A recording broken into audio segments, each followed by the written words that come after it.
I'm going to do a quick rose tutorial. I've used my Paris split cake. I just got it. It's kind of fun. Alright, so I'm just gonna give you tips as I do it. I'm gonna try to do a few different kinds. My sister's videoing on my phone. I've watched every rose tutorial I can, and something I learned from Sally and Lynch tutorials is leave a big open spot in the center. So I'm trying to do a circle on the outside, and I'm trying to leave a circle on the inside. And ideally, I would just have 5 petals. Oh, that's my son. You want More bacon. What's the matter, Ellen? What's that? So obviously I made the wrong amount of petals. 5 petals would be good. And then ideally I would let this dry before I move forward. So why don't I just start a doodle over here at the same time. I'm gonna do one that doesn't have a circle in the middle over here, so you can see, I don't know, how it affects it. I'm using my American Painter brush, and it's flat, and it's a 3/4, and I bought it on Amazon. I don't know where else you can buy it. Probably Silly Farm or any of those websites, depending on what country you're in. You guys can. Thank you. Give out bacon.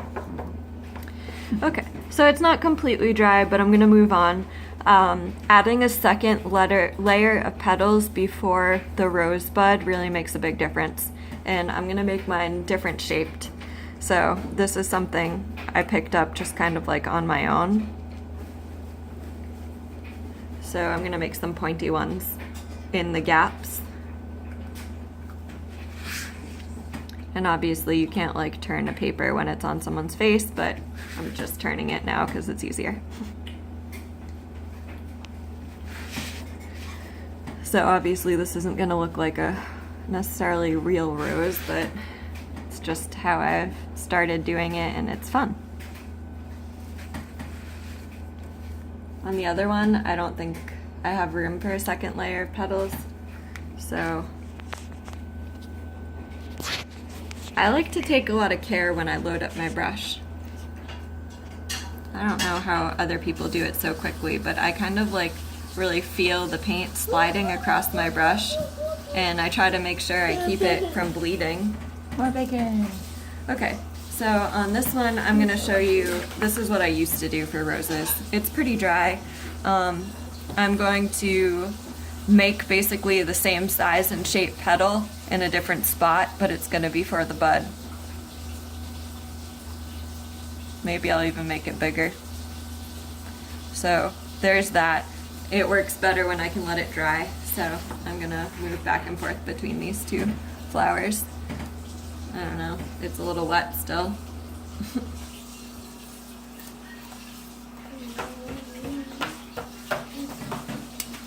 Alright, let's see. I guess I'll put this bud here. I'm gonna do the same sort of thing. And I kind of want to do a few layers in my bud, so that's why I made it so big and on the outside. I'm gonna see if this is dry enough, which it probably isn't, but. So, Sally was asking me, how do I get it stop it from bleeding into the layers? And I think leaving the open space beneath it and letting it dry is my only advice on that. I know that if you've ever watched the Deb Mills tutorials, she does it in a way that you don't have to layer. So now I'm going to, I kind of pretend this top is gonna swirl around. So I imagine, here's the top, I'm gonna drag it down. Do you see how it's like a spiral right here? So I'm kind of imagining in my head that this is continuous, and I'm going to do the same thing with this layer, and I'm gonna drag it down. And I'm gonna start twisting my brush so it meets up over there. Yeah. Hey, want more bacon? Okay, so then I'm gonna add a few accent petals. I find the more I add here between here and the outside, it starts to look bad if I do too many. So I don't know, I'm just going to Oh, yeah. probably add one on each side. I guess I'm gonna add one last one. So I don't love how that looks, but I think it looks pretty. I think it looks a little empty here, but if I add another one, I don't really know if I'm gonna like it more or less, but you get the idea. Let's work on the other rows a little. Gonna get more paint on my brush.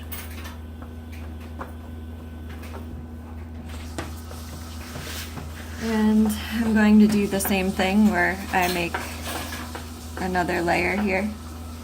And you can see that with it being dry, it just works so much better. Like the paint distinction here versus if you look over here, it's kind of like bleeding through and not as nice and white as it is over here. So that's the advantage of getting it to dry. Sorry, my son's trying to get out of his picture. Thank you. I remembered what you wanted me to get. Sorry, he's like... All right, so I had to pause because my son was choking, hence the mess up. All right, let's see. I guess I'm gonna even do a smaller layer because it's dry, and I can. So I'm going to try to make 3 circles where over here I just made 2. And by circles, I mean the bud. So here we go, swirling around from the white, getting it to look like it's continuing, going down, opening up. You see how I made it kind of cone shaped? I don't know if there's a better way to do it, but that's how I do it.